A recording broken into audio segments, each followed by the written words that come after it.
Welcome, everyone. On behalf of everyone at the Center for Brain Health, welcome to the Frontiers of Brain Health, where we take a deep dive into the most exciting new developments in brain research.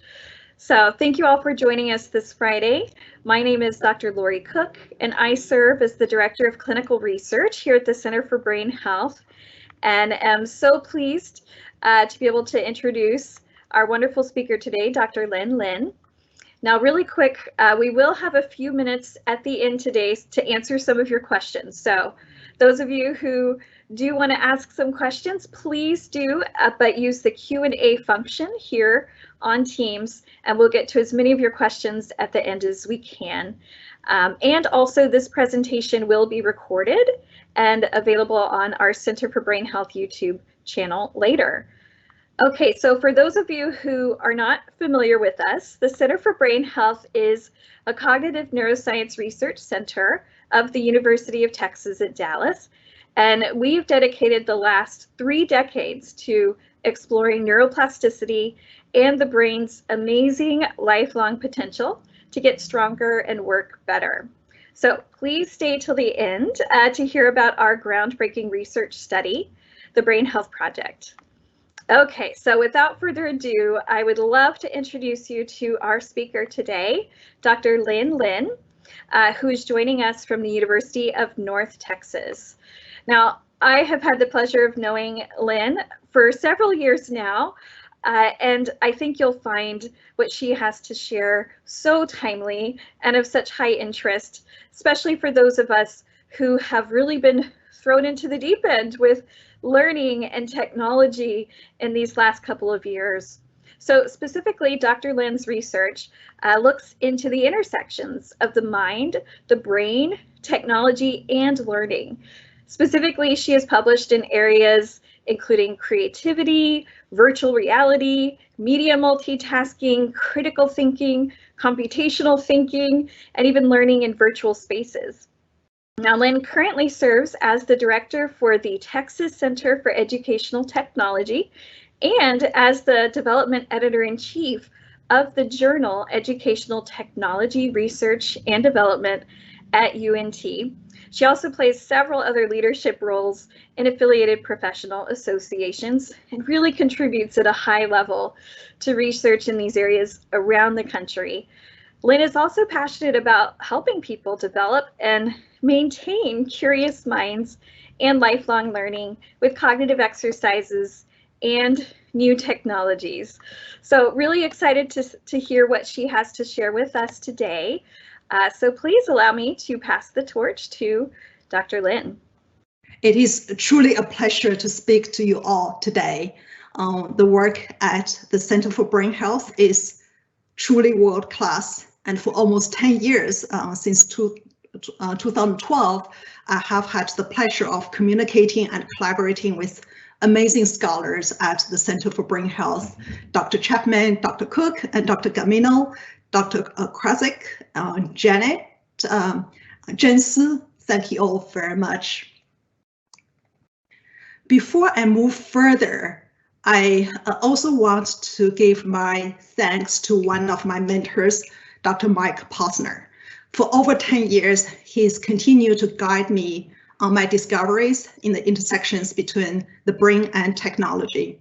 He's also a role model that is reflected in the mission of the Center for Brain Health. Since the pandemic, Posner has been working on his memoir, Developing a Brain, A Life in Psychology, which will be published in a few weeks. And so it's just really inspiring scholar in the field. I will start by situating my work in a larger picture. The future is hybrid. Many of us have lived in the hybrid spaces and time for years, often by choice. However, the pandemic has pushed everyone to be in the digital hybrid spaces more than what we may want or feel comfortable. And at the same time, the formats of hybrid are expanding. The format spaces have been extending towards avatars, virtual reality, augmented reality, and more.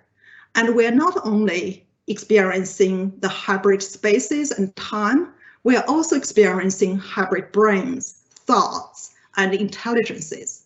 For example, artificial intelligence is in everyone's mind.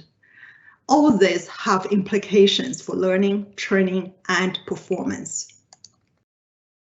And there has been much excitement about digital twins and metaverse. Digital twins refers to a complex virtual model that is exact counterpart or twin of a physical thing. For example, the car, jet engine, system, or person. So digital twins promise to help us understand the present and predict the future because we can duplicate a copy of everything with its rich data and patterns from history and current to predict the future. And metaverse has been here before Facebook changed its name to metaverse. The concept of metaverse continues to evolve. Metaverse is not only about virtual reality and augmented reality, although Facebook owns Oculus Rift. We know Microsoft also has a similar platform called Microsoft Mesh. So metaverse includes a shared virtual world, is accessible in virtual reality, and it is potentially bigger than virtual reality. And but it is unlikely to replace the internet, other technologies, or virtual reality because virtual reality headsets, for example, provide interesting alternative to computer screens. So I would like to talk about some of my own research related to virtual reality and augmented reality. Virtual reality and AR are very exciting major components of metaverse. My students, colleagues, and I have conducted several studies looking at the relationships between creativity, attention, flow, feedback, and learning in an integrated system of EEG and immersive virtual reality. In today's presentation, I will share some of these studies. As you know, creativity, flow, meditation, and attention are each very important constructs and areas of studies. So I'd like to say a few words about how we defined these constructs in our research before going into more details of our studies. So let's talk about creativity first. James Kaufman, professor of educational psychology at the University of Connecticut, and his colleagues introduced the 4C model of creativity. Mini-C refers to transformative learning involving personally meaningful interpretations of experiences, actions, and insights. Little c refers to everyday problem solving and creative expression. Pro C is exhibited by people who are professionally or vocationally creative, though not necessarily renowned. And big C refers to creativity considered great in a given field.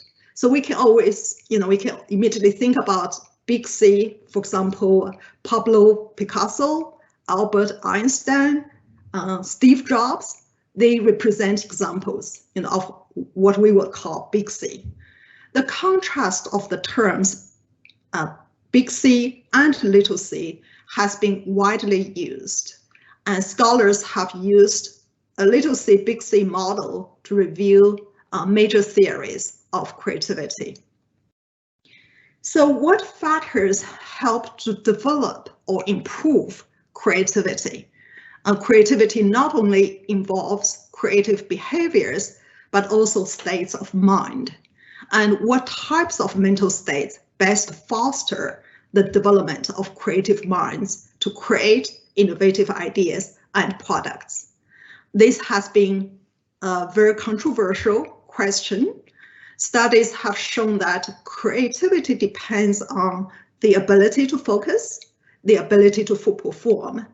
However, divergence also plays an important role in creative ideas. And as we know, good ideas are not always born under a high degree of concentration. And good ideas sometimes come through free or independent association. Flexible shifts in attention, for example, of refocusing and timely interruptions, or a temporary absent-mindedness sometimes lead to new inspirations.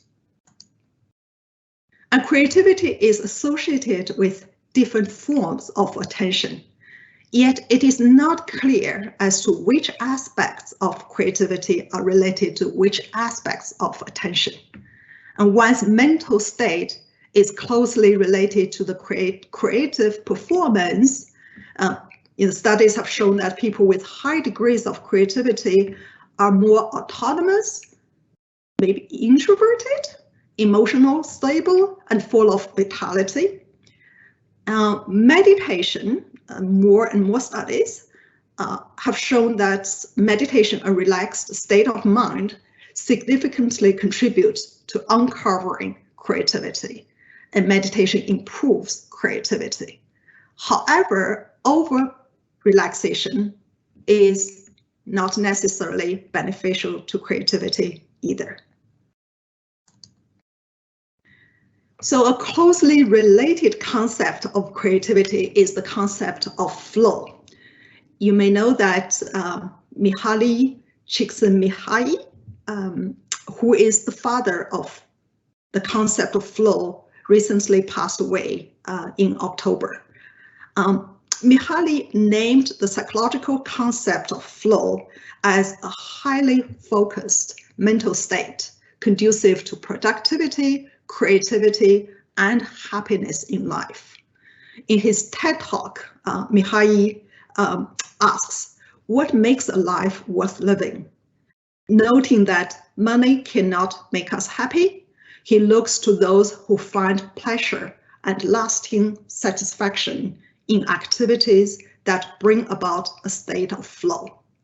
And each of us can likely remember a time or experience in our own life when we were completely immersed in what we were doing, and all sense of time disappeared. So maybe you are familiar with the statement, dance like nobody is watching, right? So according to Mihaly, flow is a state where a person is completely in the moment, where a person does not care about their behavior or even loses self-consciousness, accompanied by a highly positive and pleasant psychological experience. Flow where a person has no part of psyche, sitting outside as a detached observer of their own action. The concept of flow has been studied in sports, music, shopping, relaxation, and games. For example, to describe people's fully immersed experiences of using computers, games, to describe the feelings of dancers and athletes who are completely immersed in what they are doing.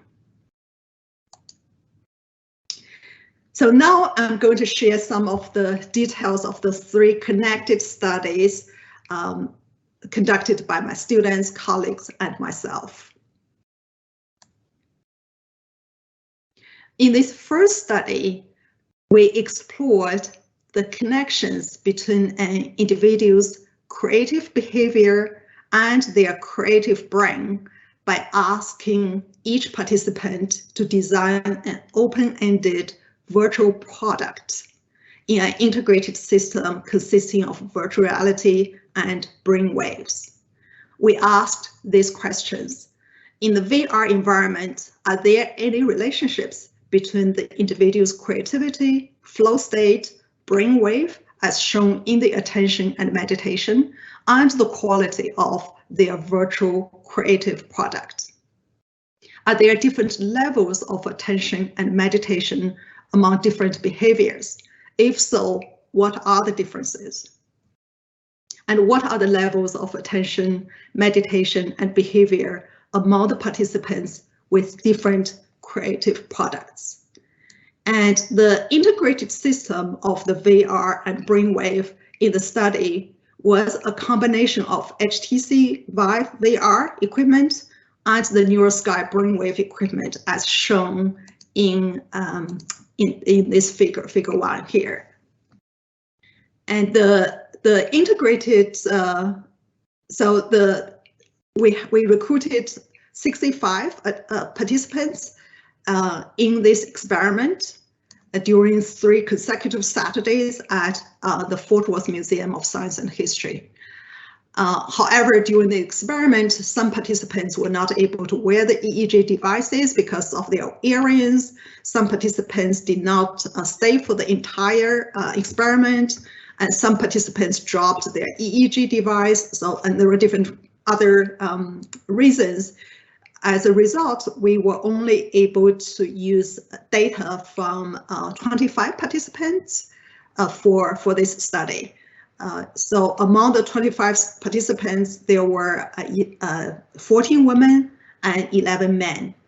And the 25 participants each wore this integrated set of EEG and VR devices, and they each spent 5 minutes as they completed their creative design activities. So this is the design of the experiment.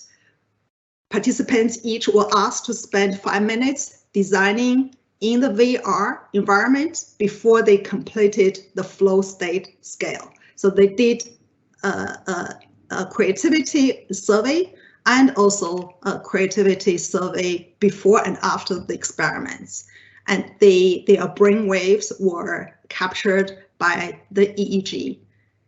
And their creative products were measured using a rubric based on adopted from a study conducted by Cropley and Cropley in 2008. So this figure shows the brainwave information and the virtual reality environment that the participant would see and do in the setting. And this is a table that shows the attention code, A1 to A5, from low attention to very high attention. And this table shows their meditation, which is their relaxing state of mind, from low meditation to high meditation, showing how relaxed they are in the process.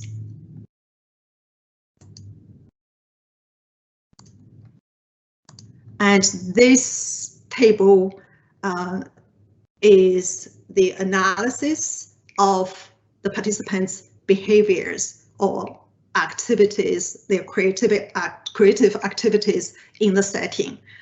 So there are 4 major behaviors that were demonstrated through this VR environment. For example, B1 is selecting a tool. So the participants could choose different brushes in the VR setting, rainbow brush, flame brush, or crayon brush, and they could also choose different colors. And when they switched from one brush to another brush, we would code that as selecting a tool. So, so they showed the activities of selecting a tool, painting or deleting or looking around. And these were coded as their behaviors in the VR setting. And this table shows the relationship between the flow state, attention, meditation. I will be very happy to speak more about this data if people have more questions about this. And this figure shows the average value of the attention and meditation from different activities. As you see here, B1, B2, B3, B4, again, these are the behavior indicators.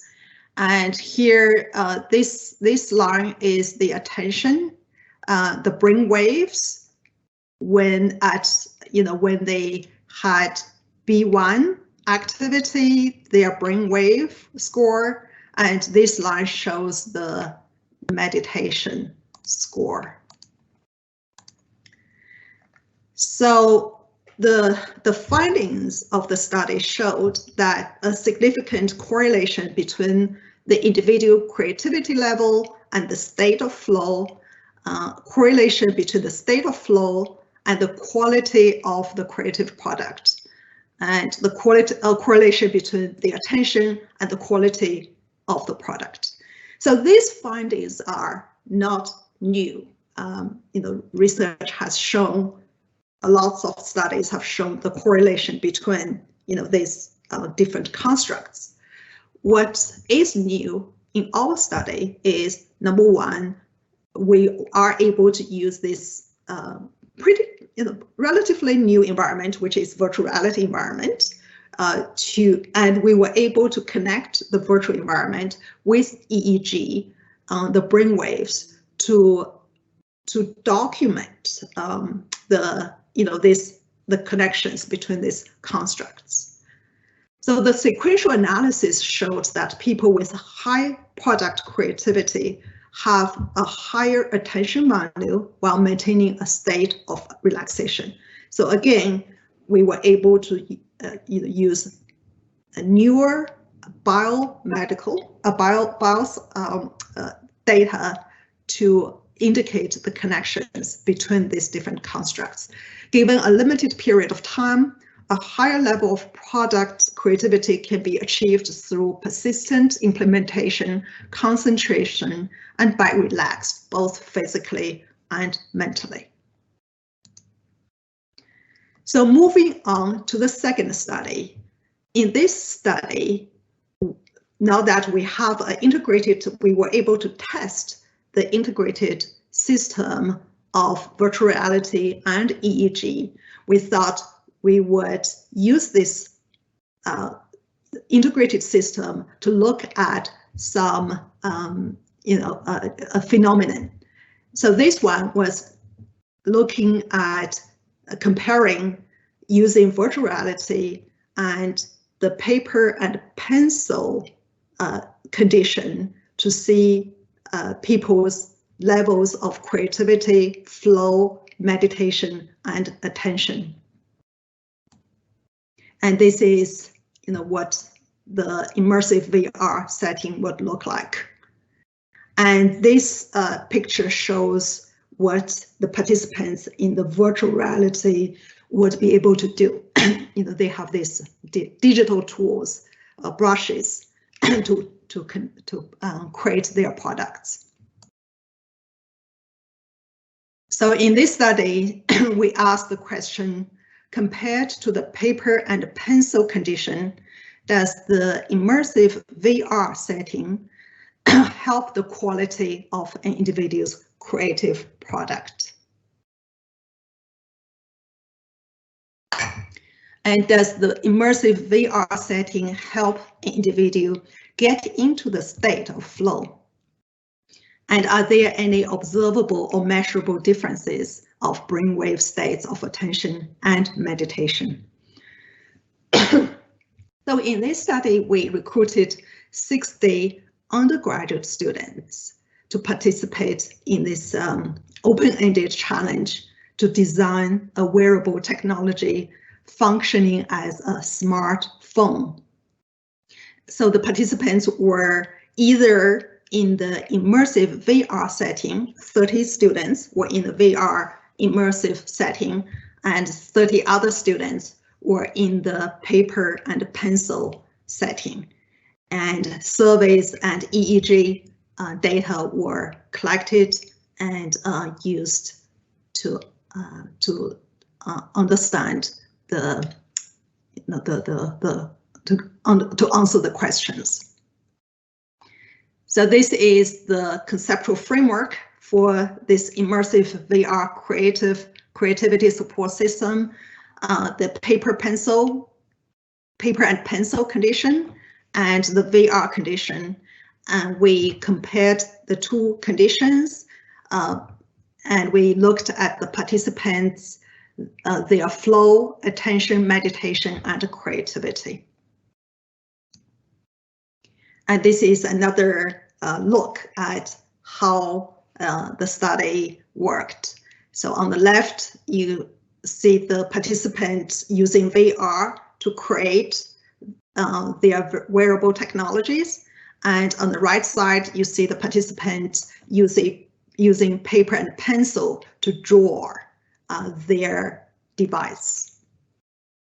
And the participants filled out the survey before and after the experiment, and their creativity products were assessed by a panel of experts using a rubric. So in this study, we found that the participants in the immersive VR condition had higher quality creative products than those in the paper and pencil condition. The sequence analysis of the participants' EEG brainwaves also showed that the participants in the immersive VR condition maintained a more stable focus or attention, while those in the paper and pencil condition were more relaxed. So in this study, the participants who were in the paper and pencil condition, maybe they're being very relaxed, didn't help them to be more creative. So these are examples of the products that were designed by the participants in the paper and pencil condition. And these were examples of the products designed by the participants in the VR experimental condition. So you could see there are quite some differences between their levels of creativity or imagination. So moving on to the third study, we thought we wanted to look at the feedback, since we have the EEG that brain waves that we could provide, intervene with some feedback for the participants. So we all know that the importance of providing feedback in the learning process, and there are many elements of feedback. Relevant to this study, we focused on the timing and types of feedback on the attention and flow. So studies have shown that giving feedback when there's a lack of attention or concentration can help learners to improve their attention in reading and learning tasks.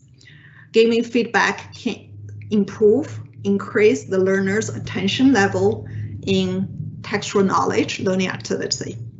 Encouraging feedback can increase the attention level during the task execution. So going back to our study, we recruited 60 high school students in this study, and 20 participants, they did the experiment. They were asked to create a wearable device in the VR setting. So 20 participants, they did the whole experiment without receiving any feedback. And 20 participants were here. 20 participants were provided feedback when their brainwaves showed that they were starting to lose focus. 5 seconds when they started to lose focus or lose attention, then they would receive a feedback saying, pay attention. And 20 other participants received encouraging feedback, meaning when they were paying attention, their attention level was going up, as shown from the brainwave, they would receive a feedback saying, great job.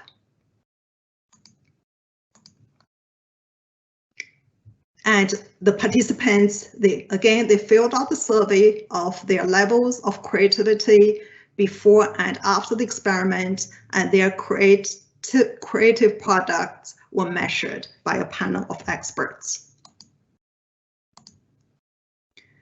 So for this study, we asked the question, are there any differences of brainwave states of attention among the individuals in different EEG feedback groups? Which EEG feedback helped the individuals get into the state of flow in the immersive VR setting? And which EEG feedback contribute to an individual's creative performance in the immersive VR setting? We found that the participants who received reminder feedback had higher quality creative products than those in a group with no feedback or encouraging feedback. So just to reminding feedback was given when brainwaves indicated that the participants' attention was going down. They would receive, the alert, please pay attention. And encouraging feedback was given to the participants when their brainwaves indicated that their attention, they started to pay more attention to their product, to their activity. So as you can tell that their EEG feedback had an impact on the participants' attention and flow state. So going back, to the literature, encouraging feedback are useful tools in the teaching learning process. However, the timing of giving the feedback may affect the learning. When the participants were focusing and giving encouraging feedback may interrupt their flow or attention. While they are losing focus, then just a nudge of please pay attention may help bring them back to their attention. So some quick takeaways. Through these 3 studies, we were pleased to see that the integrated system of EEG and VR can help further the understanding of the relationships between attention, meditation, flow state, and creativity. We were able to collect additional data otherwise not available through the VR immersive data as well as the EEG data. And in addition, we were still able to use all the other tools that we have available in traditional research methods process, the quantitative experimental surveys, as well as open-ended questions. And the integrated system of EEG and VR also provides a sandbox for interventions and experiments. So with the 2 follow-up studies, we were able to compare creativity and attention between VR and the paper and pencil conditions. We were also able to examine, although only initially, probably not as in-depth level yet, but we were able to show to extent the feedback could help attention, flow, or learning. And down the road, we are hoping to use an integrated system like this to facilitate learning and training. So talking about creativity, I also want to mention that some colleagues and I have been also looking at another environment. This, you may be familiar, it's a Minecraft environment. Ahmed Rahimi and Justice Walker and I, we've been looking at the Minecraft settings and looking at how creativity is discussed in the Minecraft setting. Minecraft is the virtual, a lot of times it's talked about as the virtual setting for Legos, right? It's advocated as facilitating creativity. So in this study, we are hoping to look at similarities, differences of creativity that's talked about in this game environment as compared to the creativity that has been talked about, demonstrated in literature. Interestingly, we have been able to, we are still working on the study. We have been able to find something that's very interesting. For example, replica. In literature, when a product is being imitated, that's not usually, or replicated, that's not usually seen as being creative. However, in the Minecraft, when someone is able to replicate an authentic, a physical authentic environment, or replicate something that's very artistic, that's seen as highly creative, because it takes a lot of effort, a lot of details, a lot of creativity, in fact, to be able to replicate something that's gigantic and that looks very real. And so the amount of effort is also seen as very creative. So we are very excited about discovering more about the creative elements in the virtual environment. And speaking of Minecraft, I'm also very excited to talk about the Minecraft project. We are working with the Center for Brain Health as part of the big brain health project. We are focusing on using Minecraft to develop executive function skills for young adults. And we've been working on this project for over a year. Dr. Lori Cook, Janet Kozlowski, Sandy, Eric Kelderbuck, Joey Steinegger, and also my colleague Youngjin. We've been using this, examining the Minecraft environment, and been working to create games to hopefully to be able to facilitate and improve young adults' executive function skills based on Dr. Chapman's, the SMART concepts. So I know Lori will be able to say much more about this. We're very excited about this project, and we also think this is amazing because we see a lot of potentials of what we can do with these types of platform to motivate and engage students' learning. So I still have a few minutes. Let me play this video. I don't know if the voice, the sound is going to work, but it's not too big deal because it's really about meditation. It's mostly music.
Okay, I will stop here. I do have a few other videos, but I ran out of time, so I'll stop here. Let me stop sharing. Well, thank you so much, Lin Lin, for sharing. I think a lot of us, that's so much good food for thought as we consider, yeah, just this next frontier of exploring, as you so well said, the intersection between all these wonderful technologies and learning and ways to spur creativity and imagination in folks of all ages and stages. So thank you for sharing that. We've already been having some great questions come through, so I'm happy to help moderate. If you do have other questions, again, please feel free to put them in the Q&A. We'll get to as many as we can. To kick it off, I know we did have a question come up just asking for a little clarity. I know especially the second project, I believe you shared, the second study, you mentioned this term over relaxation. Do you mind clarifying what that means? What is over relaxation? So over relaxation in our study, we mostly based on the brain waves. So what EEG showed the participants' state of relaxation. So, you know, if you remember, I have this table that has M1 to M5. M1 would show that, you know, they're very relaxed. They are not really, you know, they don't have this very active brain wave showing through the EEG. So the it's really, you know, what's compared within the study, you know, between the participants. Okay, thank you for that. Well, interestingly, in a similar vein, one of our audience members shared that in the study where you were comparing the creative performance between those immersed in the VR versus those using the paper and pencil to draw devices, the question was asked, how can you control for all of those colorful and creative sort of automatic options that are available via VR? You know, as we think about like computer paint software, which is a lot more sophisticated than using natural pencils and colors available. The question was, you know, do you see that maybe that in itself may bring about the brain's perception of creativity and maybe thus enhancing the brain's response to creativity? Would love your comments on that. That's a very good question. Actually, you know, the other day I was talking with a friend about that.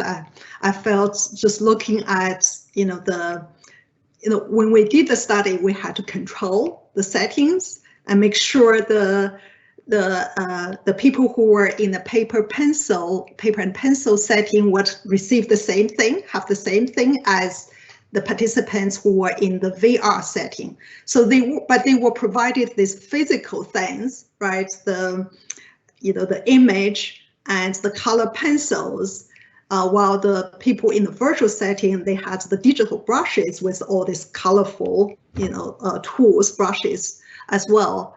So it's very possible that, in the VR setting, because of the novelty and because of the brushes that they just look colorful, that would immediately get people to be using them, right? In the paper pencil, although you could see all those colorful pencils, you may not just immediately think that's what you should use. Or also you look at the image of this fake person, and that may prevent you just from being creative. So definitely there are limitations in the study we were doing because we wanted to be as controlled as possible. And definitely it would be wonderful if other people could do similar studies or different variations of studies to examine, the situation. To speak another way also, sometimes you would say actually in the face-to-face paper pencil condition, people should be more creative because they have this wide open space, right? They are not constrained and they are also familiar with the situation. So you could also say they should be more creative while the people in the virtual reality, they were more constrained. But what studies would be very good to find out more. Agreed. I'm curious, people are asking, do you feel as though, for example, did the age of the subjects have an impact on the results, or even just their history or prior knowledge or experience? Any experience there? Definitely. Such wonderful questions. Our participants, the first group, the participants were older. It was a museum setting. We had, participants from all ages. The second study we controlled for the college students. The third study we controlled for high school students. So those definitely would play, would have impact on the outcomes of the studies. Similarly, somebody asked a question about attention deficit disorders. I think you often hear a lot of talk. Individuals with ADHD, for example, may be construed as being more creative types. So do you feel like, can you comment on some of that in terms of research or findings in this area? Yeah, it's such a fascinating question, right? That's what, we are all doing with executive function skills, right? Yeah, I don't know what I could say because I haven't really done a lot of studies about ADHD in the virtual reality setting. It's something I'm so fascinated about, and I don't know. I just think more studies need to be done to really see how the creativities are demonstrated in all these different environments. And even in the real environments, right, physical environments, the creativities are demonstrated very differently by different people. Whether, even ADHD, people who have ADHD, they demonstrate different kinds of creativity, levels of creativity. So I don't know. I don't have an answer. I love to do some studies to find out. Absolutely. Well, a lot of folks, I think, thinking about and excited about some of the applications for this, especially as we consider our classrooms and our learning environments. So a particular question here, taking these results into the classroom and thinking about learning, how would you suggest creating space for relaxation to help with creativity? Or even, suggestions for feedback, I thought was really fascinating. So any suggestions on how we can better do this and promote this in all our different types of learning environments we have access to now? Yeah, it's so many great questions. And I think we are in such a hybrid environment, right? It's not just we need to be in the virtual environment. We can only use VR to do this, or we can only use, sort of completely block out from all the technologies in order to do what, right? So usually when we think about meditation, relaxation, the natural thing to think about is, for myself too, to just turn off everything, right? Close everything, turn off everything, so that I can have this state of mind where I can completely be focused, no noise, no sound, nothing, so that I can focus. I can pull myself back. But you look at some other people, they actually may do better in the video I showed in a VR setting when they are fully immersed in themselves in that VR setting with the music they want. That may give them that flow, may give them that relaxation. So I think people are different. People, which is also why technologies are so fascinating. We have more tools to really cater to different people's ways of learning. And I think it would be wonderful, it would be very exciting to incorporate all these different ways of learning, different technologies to help people achieve their goals. Wonderful. I'm curious, obviously these last 2 years in particular with the pandemic and seeing such a greater amount of children engaging in learning through platforms like Zoom or Google, what's your feeling as in terms of the next frontier of research? in this domain, especially if there's a continued need for having this flexible or these hybrid environments. What do you see from your perspective on some of the learning impacts, whether positive or not, from, for example, these home Zoom learning environments?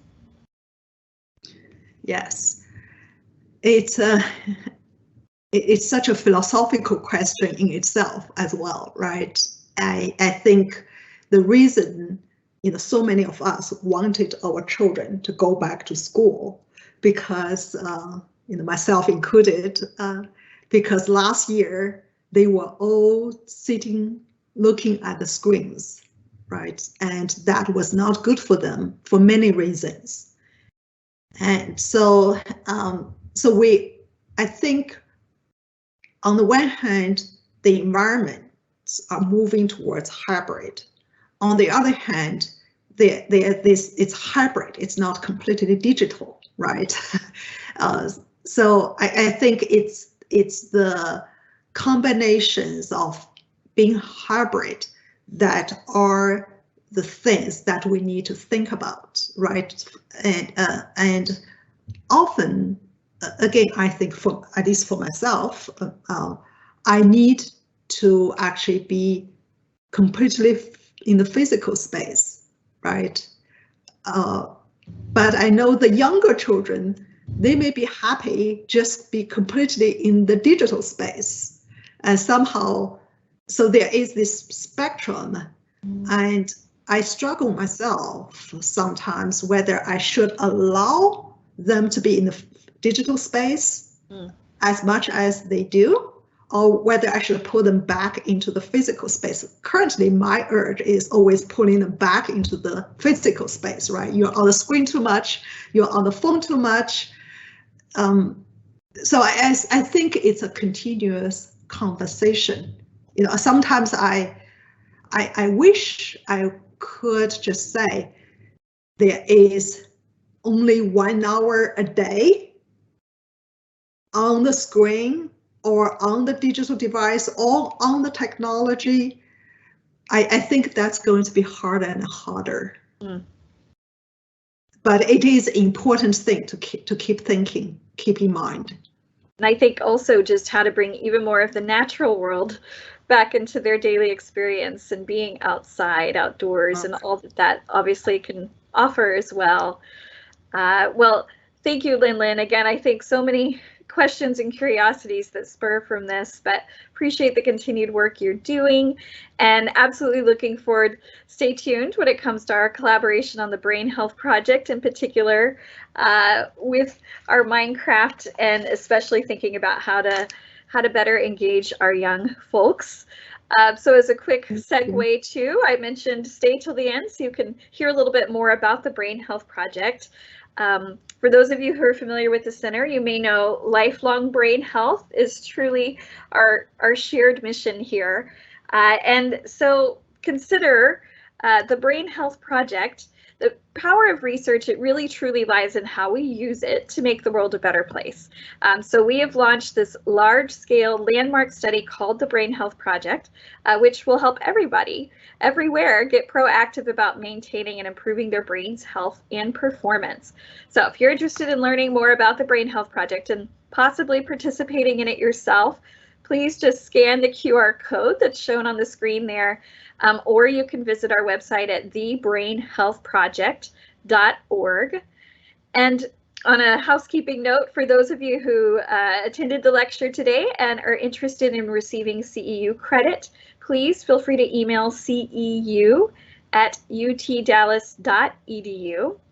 And again, this has been recorded and will be shared on our YouTube channel in a couple of days, as well as sent out by email to those who registered. So again, thank you, Dr. Lin, for sharing with us today. You are actually our final speaker for our fall Frontiers of Brain Health series. So we absolutely look forward to seeing you all back here in early 2022 for our spring season as well. Thank you all so much for joining us today, and thank you, Dr. Lin, for sharing. Have a great afternoon. We work, we live. We innovate and create. At the center of it all is your brain health. The ability to solve problems, think analytically, share empathy, and thrive. We're trying to make brain performance really the next fitness revolution. So how do you boost brain power? Welcome to the Brain Health Project, an urgent call to transform your mind to work stronger and faster. This is an absolute crisis, as great as any we have ever faced. We have to equip the minds and brains of our citizens to cope with the accelerating, dizzying rate of change that they face in their lives. Your brain health is not fixed. Scientific discoveries prove it can adapt and grow regardless of your starting point. Our greatest value, the asset that will help us to change everything, every problem we're in, is all in our head. To harness that treasure, we must measure and monitor progress while things are going well, versus waiting for an injury or disease to strike. Too many of us are outliving our brains, and that does not have to be the case. The information age is bombarding us with more content than our human brains can handle. How do you keep from getting lost in this? And focus on deep thinking. For starters, stop multitasking. Science shows us that multitasking is bad for your brain. It reduces fluid intelligence, causes brain atrophy, and increases chronic stress. The global pandemic is creating more stress than ever, stress that leads to depression and anxiety and beyond. Unlocking our potential to navigate these hurdles starts with learning the right strategies, even in school. So when teachers have these strategies, they're empowered to support our learners, and then the learners are now able to take ownership of their learning. Training kids how to think is doubling academic achievement among middle schoolers. I think the greatest national security threat is pre-K through 12. If we don't take care of educating our young men and women, then we have to ask ourselves, where are we going to be in 20 years? Our world-renowned scientists know you can increase your brain health, not lose it. It's time for a new category of health, brain health. You are a game changer. Ready to transform the world with us? Be a part of the brain health revolution. It starts here.